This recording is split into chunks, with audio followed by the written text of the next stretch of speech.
Assalamualaikum warahmatullahi wabarakatuh. Bismillahirrahmanirrahim. Innal hamdalillah nahmaduhu wa nasta'inuhu wa natubu ilaih. Wa na'udzu billahi min shururi anfusina wa min sayyiati a'malina. May yahdihillahu fala mudilla lahu wa may yudlil fala hadiyalah. Asyhadu an la ilaha illallah wahdahu la syarika lahu wa asyhadu anna Muhammadan 'abduhu wa rasuluh. Allahumma shalli wa sallim ala nabiyyina Muhammadin wa ala alihi wa ashabihi. Fa inna asdaqal hadits kitabullah wa khairal hadi hadi Muhammadin sallallahu alaihi wa alihi wasallam. Wa syarrul umuri muhdatsatuha wa kullu muhdatsatin bid'ah wa kullu bid'atin dhalalah wa kullu dhalalatin finnar. Summa amma ba'd.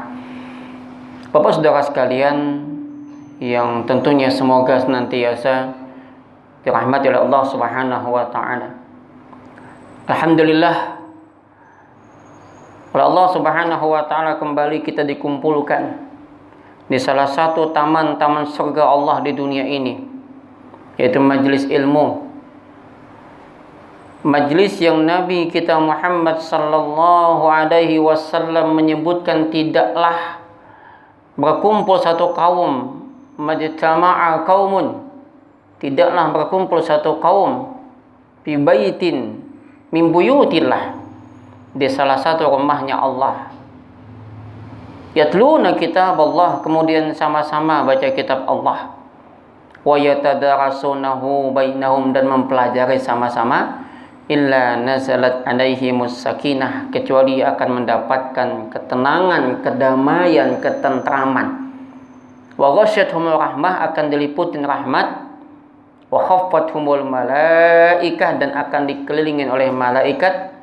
Wa dzakarahumullahu fi man indah, dan Allah sebut nama-nama mereka di sisinya. Mudah-mudahan kita yang hadir di majelis ini Allah sebut nama-nama kita. Amin ya rabbal alamin. Bapak saudara sekalian yang dirahmati Allah Subhanahu wa taala, kita masih berada di bulan Dzulhijjah dan kita telah melewatkan hari Adha dan hari Tasyrik. Tentu pada kesempatan ini tidak lagi kita membahas tentang persoalan fikih udhiyah, tetapi lebih kepada persoalan hikmah atau yang kita sebut dengan at-tadhiyah. Jadi ada al-udhiyah, ada ad-dhahiyah. Itu adalah berkaitan dengan persoalan fikih ibadah kurban. Kemudian ada lagi at-tadhiyah, hikmah. Apa yang diambil dari segala macam syariat kurban yang telah kita laksanakan tersebut. Dan kita tahu bahwa ibadah kurban adalah ibadah yang dikerjakan pertama kali oleh Nabi Allah Ibrahim alaihi salatu wassalam. Dan kurban beliau itu tidak gampangan, Bapak saudara sekalian. Kurban beliau itu sesuatu yang paling beliau cintai. Kurban beliau adalah sesuatu yang merupakan jantung beliau, nyawa beliau, yaitu anak yang satu-satunya, anak pertama, anak yang selama ini diharapkan beliau, Allah inginkan. Beliaulah Bapak Tauhid. Bapak saudara sekalian rahmat Allah Subhanahu wa taala, di satu sisi memang kemarin kita agak merasakan bukan hanya sukacita tapi juga duka cita manakala kita tidak bisa melaksanakan ibadah kurban, ibadah salat Id dan ibadah haji sebagaimana tahun yang lewat.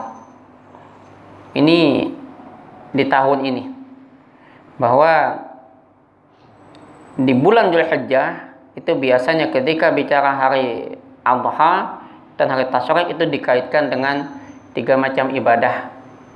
Yang pertama adalah ibadah haji.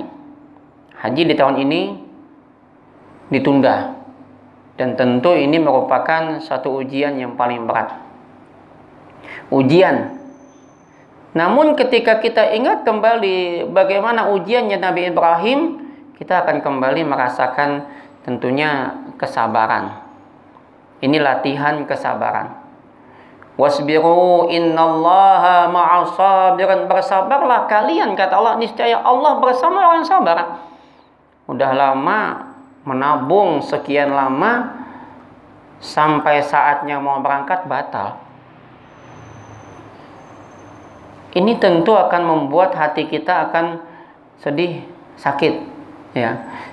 Tetapi ketika kita ingat kembali bahwa ibadah hanya satu jalan untuk mendekatkan kepada Allah, termasuk kurban. Bukankah kurban hakikatnya adalah menyembelih juga sifat-sifat kebinatangan kita?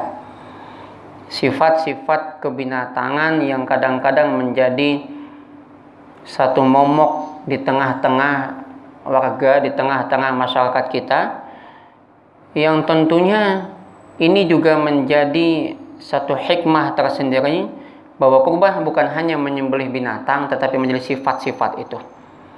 Saudara sekalian, di tengah-tengah wabah ini, kita perlu ingat bahwa kita tidak bisa menyalahkan wabah, tidak bisa menyalahkan keadaan, tidak bisa juga menyalahkan Tuhan.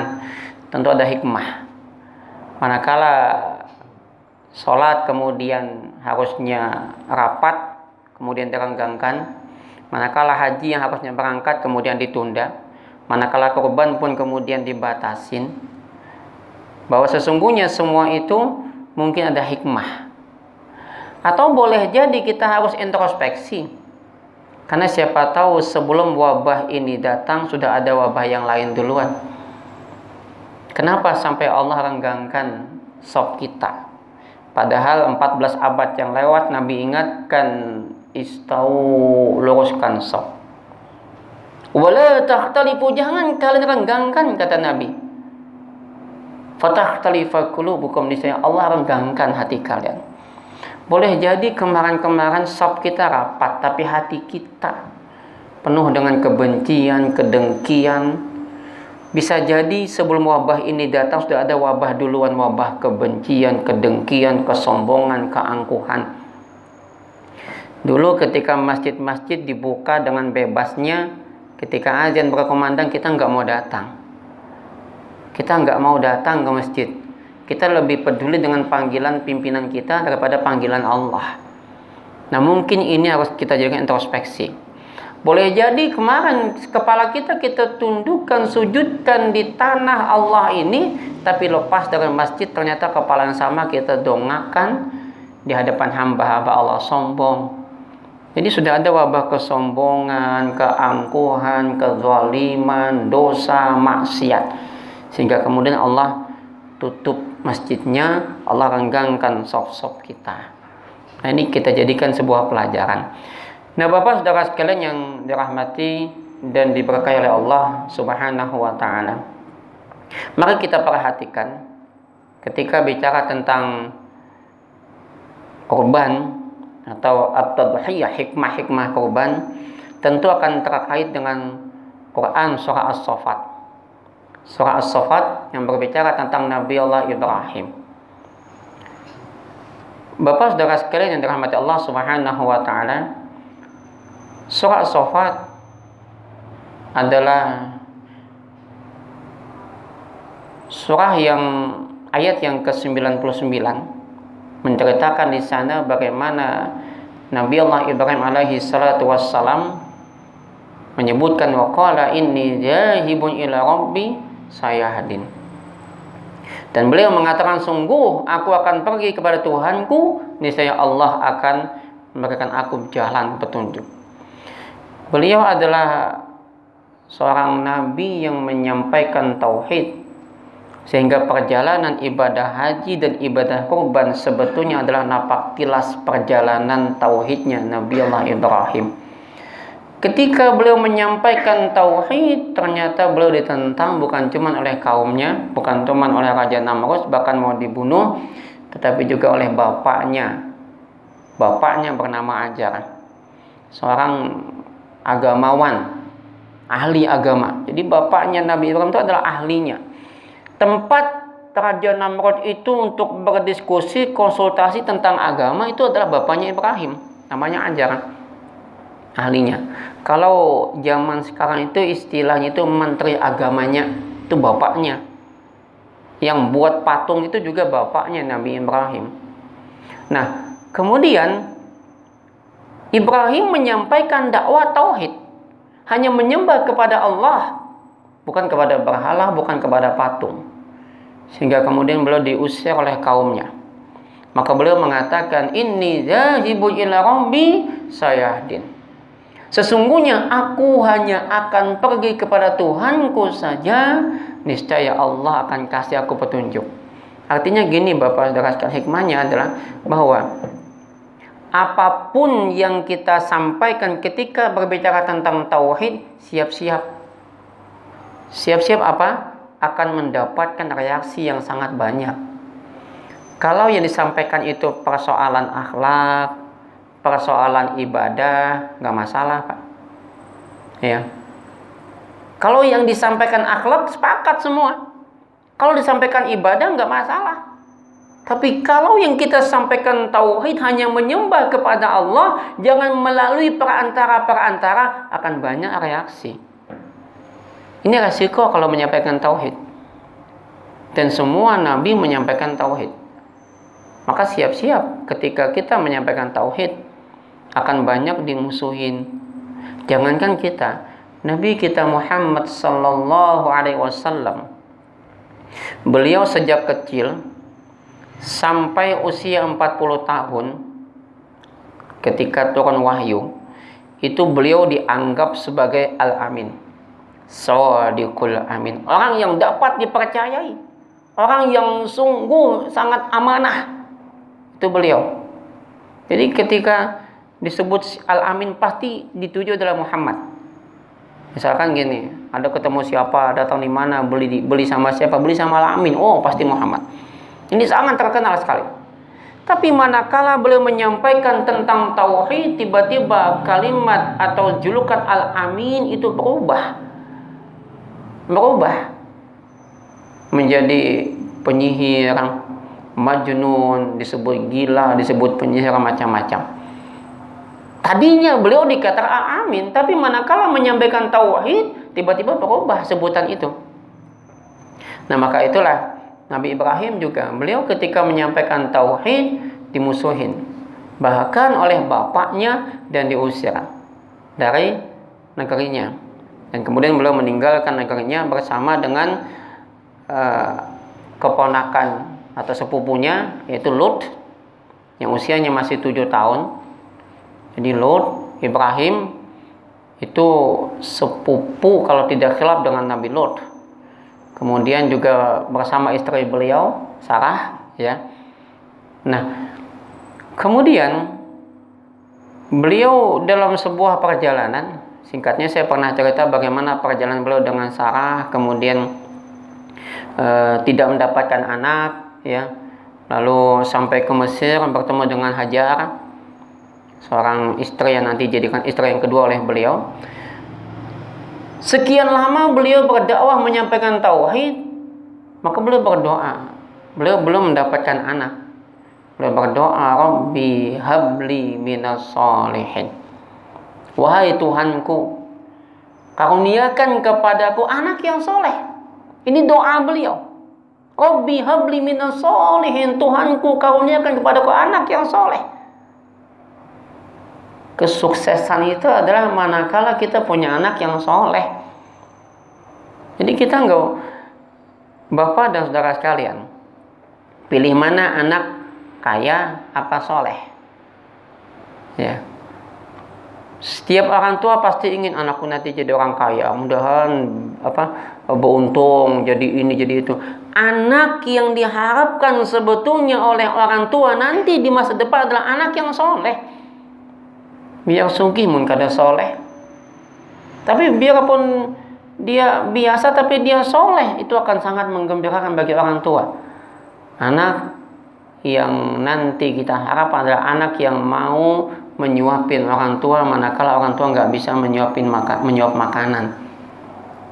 Ya, ini yang kita harapkan, bagaimana anak nanti manakala kita sudah lanjut tidak bisa memakan makanan, dia suapin kita. Bukan anak yang tinggal ngasih ini ngasih itu, bukan. Maka Nabi Ibrahim berdoa, Rabbi habli minas sholihin. Wahai Tuhanku, karuniakan kepadaku anak yang soleh. Bapak saudara sekalian dengan mata Allah Subhanahu wa taala, sampai ceritanya cukup panjang sebetulnya, tapi saya ingin bicara ayat ini sampai nanti kemudian beliau menikah dengan Hajar. Ya, karena saya pernah cerita bagaimana perjalanan beliau dengan Sarah dan dengan Hajar juga. Maka di sana kemudian ada kabar gembira. Fabasyarnahu bigulamin halim, dan manakala kami beritahukan kabar gembira kepada dia tentang bigulamin halim, anak yang lapang. Yang dimaksudkan dengan bigulamin halim, inilah yang kita kenal nanti dengan Nabi Ismail. Ada sebagian yang mengatakan Ishak, tetapi lebih banyak pendapat ulama bahwa dia adalah Nabi Ismail.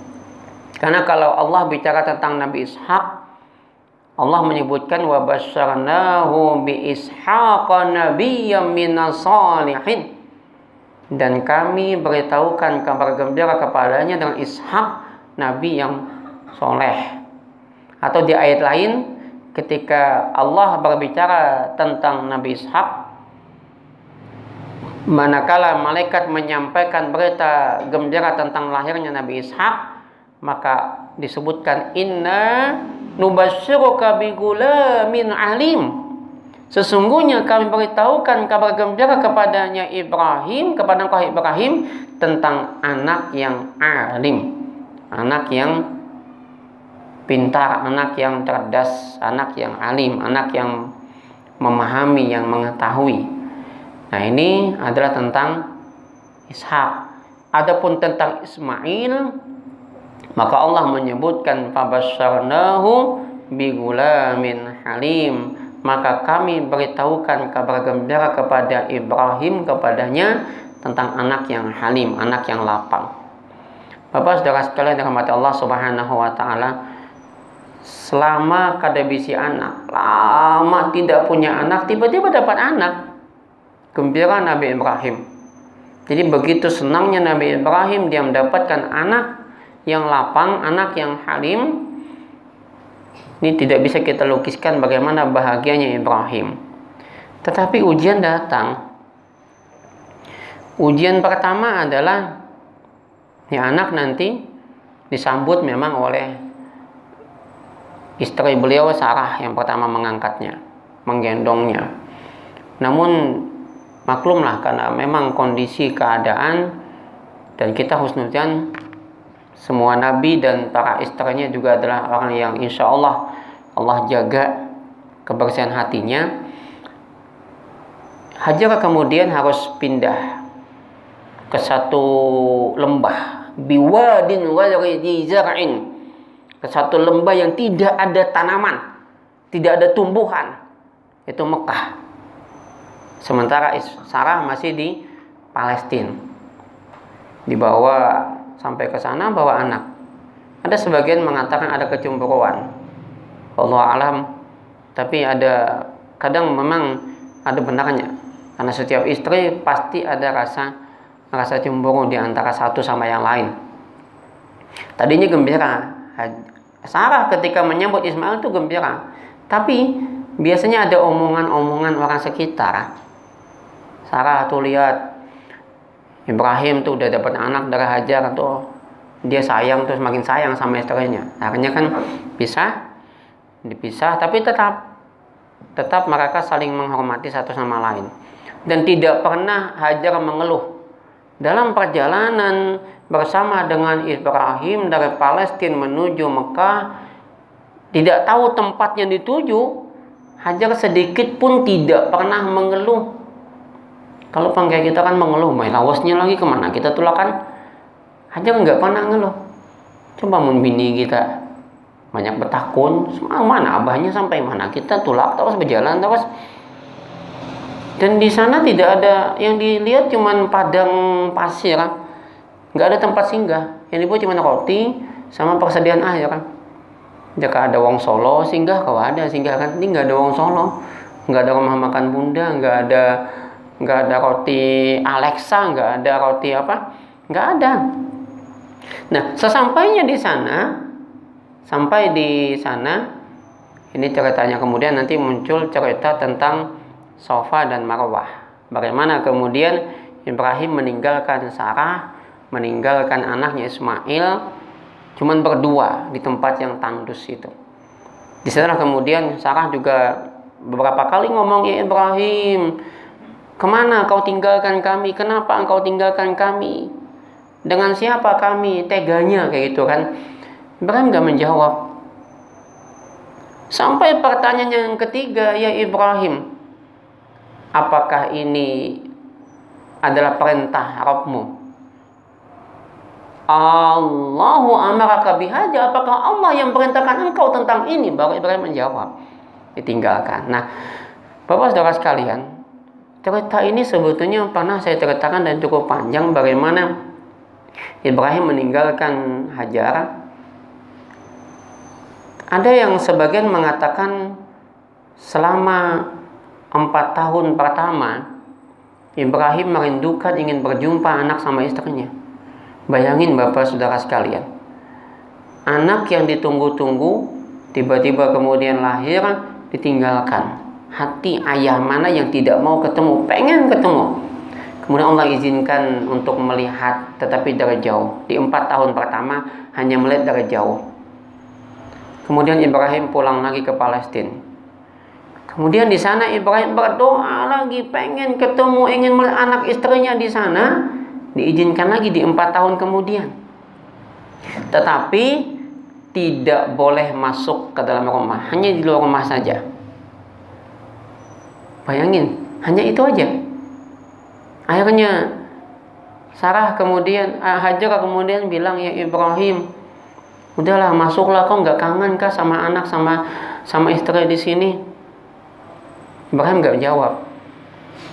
Sampai 3 kali kemudian Sarah Hajar kemudian berkata, Allahu amaraka bihaja, apakah Allah yang perintahkan engkau? Lalu kemudian Ibrahim menjawab, iya, Allah yang perintahkan. Sehingga kemudian Hajar minta izin untuk membasuh badan atau kaki dan tangan Ibrahim dengan air Zam-Zam. Akhirnya diizinkan oleh Ibrahim. Dan yang pertama Ibrahim minta dibersihkan adalah wajahnya, wajah Ibrahim. Kenapa Ibrahim minta wajah yang dibersihkan? Karena sebetulnya di saat itu Ibrahim nangis, cuman gak mau kelihatan. Ini sikap seorang bapak. Kita bisa melihat bagaimana sosok Ibrahim tidak ingin menunjukkan kesedihan di depan anak istrinya. Dia ingin tunjukkan dia kuat, dia tegak. Ini bapak. Seorang bapak biasanya tidak pernah menunjukkan kelemahan, padahal mungkin dia sakit, mungkin dia kangen, mungkin dia rindu.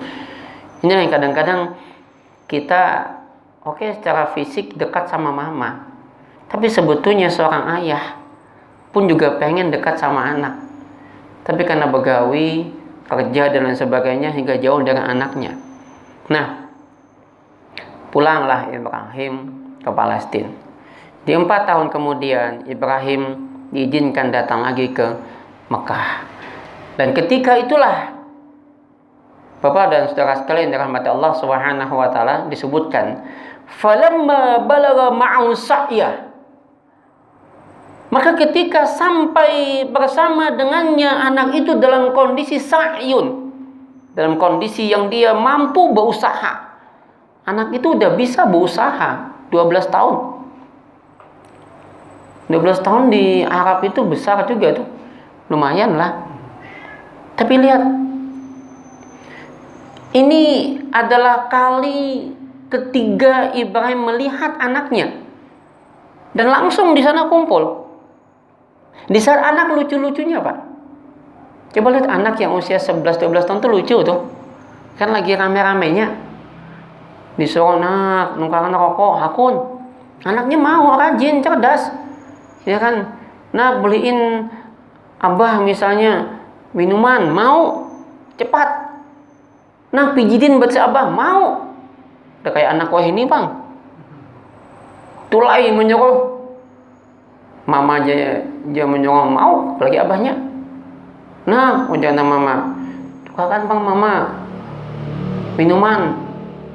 Takun dulu anak nih. Nah mama aja kah, aqua kah, Coca-Cola kah, Fanta kah? Jangan mama, Coca-Cola gin. Betakun pulang, Coca-Colanya bebotol kah, begelas kah, bekotak mak? Jangan mama, bebotol, betakun pulang. Nang botol ganal kan botol halus kama. Cenah mama botol sadang aja, betakun pulang. Dingin kah? Panas kah sadang mak? Dingin ya mak, betakun pulang. Cenah mama muyak nyawa ni betakun terus bejauh hasana nyawa, betakun pulang. Bejauhnya wajah ini kakaknya kama ujar nang mama. Ini nang kuitan tuh jantungan dapatnya, darah tinggi dapat anak nang kayak ini. Jenang anak, jenang mama mati ya nyusana, betakun pulang. Matinya ditimbak kan disunduk kama. Oh, jangan anak tadi. Kan kekana kau ini. Ibrahim mendapatkan anak yang kala itu anak ini sudah kawa disuruh. Sudah pandai dan rajin dia. Falamma balagha ma'u sa'ya, ketika anak ini udah sampai, udah pandai, udah sampai pada usia yang dia mampu disuruh-suruh. Sa'yun itu kan berusaha. Kawa disuruhi itu nah. Jadi sampai anak ini pada usia yang sa'yun yang kau berusaha. Qala, maka Ibrahim berkata, ya bunayya, inni ara fil manam, sesungguhnya aku lihat dalam mimpiku, anni azbahu, aku menyembelih engkau. Lihat, Ibrahim mengatakan, ya bunayya, inni ara fil manam, sesungguhnya aku lihat dalam mimpiku, anni azbahu, aku menyembelih engkau. Bapak dan saudara sekalian yang dirahmati Allah, dan sebagaimana kita tahu bahwa Nabi kita Muhammad sallallahu alaihi wasallam pernah menyebut ru'yal anbiya fil manam.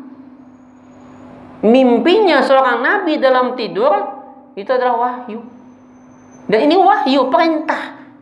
Ingat, mimpi seorang nabi itu adalah wahyu, itu perintah. Ketika Ibrahim mendapatkan mimpi, ya bunayya inni ara fil manam anni adbahu, wahai anakku, aku lihat dalam mimpiku aku menyembelih engkau. Artinya perintah sembelih. Ismail tahu bahwa ini perintah. Ismail tahu bahwa ini bapaknya adalah nabi. Karena sekian lama Ibrahim meninggalkan anak dan istrinya, Hajar mendidik anak ini dengan baik. Nah, bapak itu dakwah nak. Dan selalu disampaikan yang baik-baik sehingga anak ini hormat sama abahnya. Coba mun kita ditinggal laki, abahnya tulak, mulai lagi bayi sampai tua, nang oma tuh menyambat aja tuh kawan. Nyawa tuh nang kayak bisi kuitan bertanggung jawab, bisa mulai aja. Tuh kuit itu mama tuh ditanamkan kebencian. Hajar tidak, ditanamkan kasih sayang, ditanamkan kecintaan, ditanamkan rasa tanggung jawab, ditanamkan bahwa kau punya bapak yang hebat, kau punya bapak yang bertanggung jawab. Nah, Ismail tahu bahwa ini adalah bapaknya Nabi, maka dia tahu bahwa akan disembelih. Apa kata Ibrahim? Ibrahim berkata, "Fanzur maja tara, bagaimana pendapatmu hai anakku?" Bapak saudara sekalian, ini kan perintah nih. Perintah Allah harus dilaksanakan. Ketika datang perintah Allah, perintah nggak gampang-gampang menyembelih. Ibrahim tetap bertakun, bagaimana pandanganmu? Ada diskusi. Nah, pernahkah kita mengajak anak kita berdiskusi, berdialog?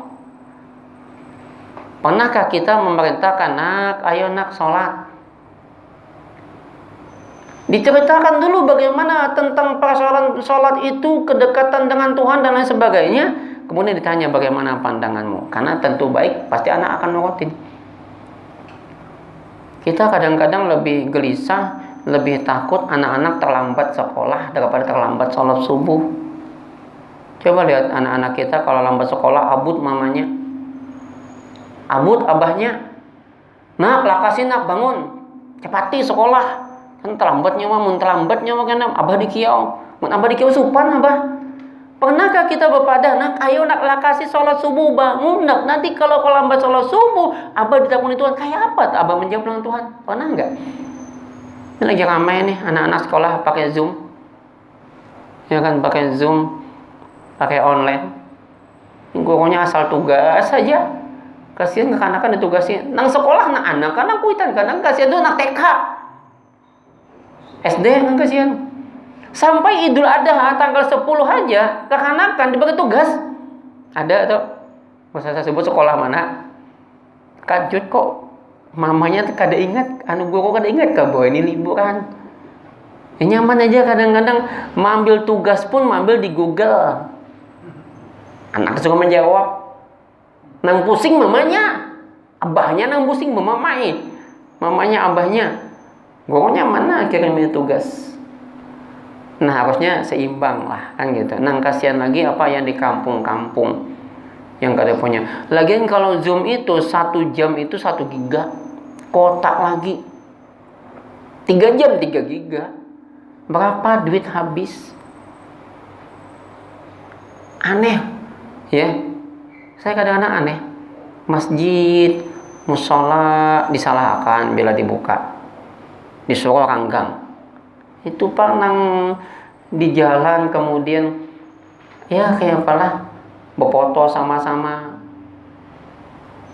Idul Adha sholat peranggang, tuntung foto bepakan. Coba lihat Idul Adha sembahyang peranggangan, tuntung sembahyangan befotoan, bahigaan apa bebengkutannya ulang. Aneh kita ini. Kan aneh itu sama aja. Kemudian apa lagi? Kan padahal masuk masjid tadi udah dicek dulu panas badan. Saya tidak mau kalau dicek di sini. Kan ada lihat di ini kan. Kemarin ketika saya mau bayar PBB di Bank Kalsel, saya mau ditembak lasernya di sini. Saya bilang mohon maaf Pak, di tangan aja. Di tangan. Protokol kesehatan kami harus di kepala ujar. Iya, tapi kalau kerancakan di sini bahaya. Saya bilang di tangan, kalau enggak saya balik. Saya pulang, enggak jadi. Jangan mau Pak di kepala.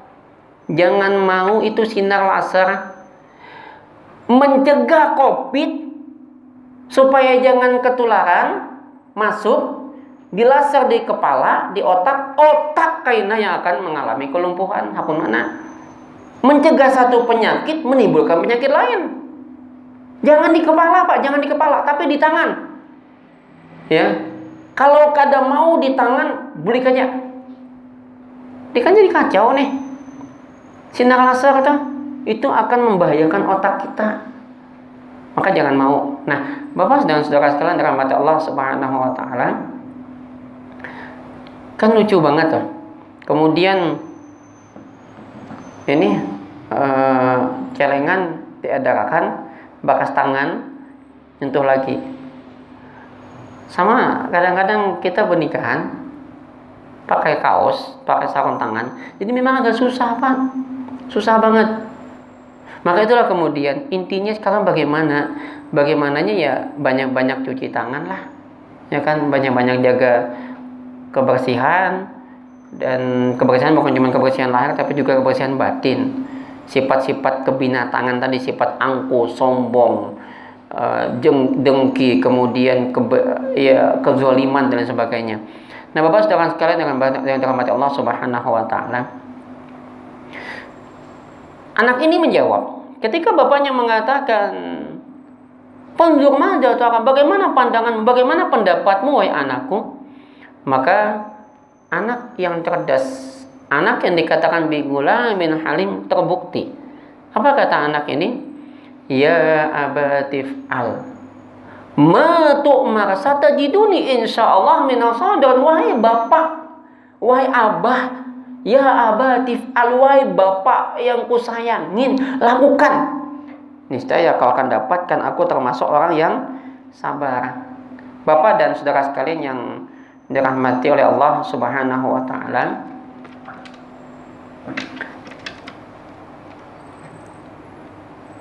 Ya abati.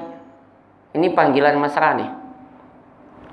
Sekian lama kada bertamu lawan kuitan. Padahal ini usia 12 tahun ini usia yang sudah jakannya kita tuh ganal sudah wani melawan kuitan. Tapi anak ini memanggil dengan panggilan yang sangat mesra. Ya abati alwahai bapak yang kusayangin, lakukan. Karena panggilan abah itu ada 3 kan. Abi, abuya, abati. Fatimah ketika Nabi nanya dengan anak beliau Fatimah kan, ketika itu Nabi nanya, ya Fatimah, di mana Ali? Dalam satu hadis ya, ketika Nabi datang ke rumah Fatimah Baelang, ternyata di sana tidak didapatkan Ali. Maka Nabi bertanya di mana Ali. Maka apa kata Fatimah, ya abati, kana baini wa bainahu syai'un, wahai bapakku yang kusayangin, adalah antara aku dan Ali ada sesuatu. Ya, ada masalah gitu kan. Dia menggunakan kalimat ya abati, kadang ya abatah. Bapak saudara sekalian dirahmati Allah Subhanahu wa taala. Anak ini menjawab, ya abati alma tu'mar satajiduni insyaallah minas sabirin. Wahai bapak, lakukan apa yang diperintahkan kepadamu, niscaya kau dapatkan aku termasuk orang yang sabar. Ini Ismail dahulu coba Ismail Wayahini. Ismail Wayahini menjawab, bah, ulun tuh bah masih halus, pian tuha. Aturan yang menghana disembali baik pian disembali. Itu Ismail Wayahini. Kalau Ismail dulu, Ismail yang adalah nabi, maka beliau mengatakan, ya abati alma tu'mar satajiduni insyaallah minas sabirin. Ini diperintahkan disembeli. Artinya apa? Hakikatnya yang namanya agama, yang namanya tauhid itu perlu pengorbanan. Ibrahim dia korbankan anaknya, Ismail dia berani berkorban demi agamanya, demi perintah Tuhannya. Nah ini yang hari ini Bapak dan saudara sekalian dirahmati Allah Subhanahu wa taala, tidak pernah lagi kita lihat sebuah pengorbanan untuk membangkitkan kembali gairah dan semangat Islam kita. Kita diam ketika agama dihina. Kita diam manakala saudara kita dilecehkan. Kita diam manakala kemungkaran ada di depan kita.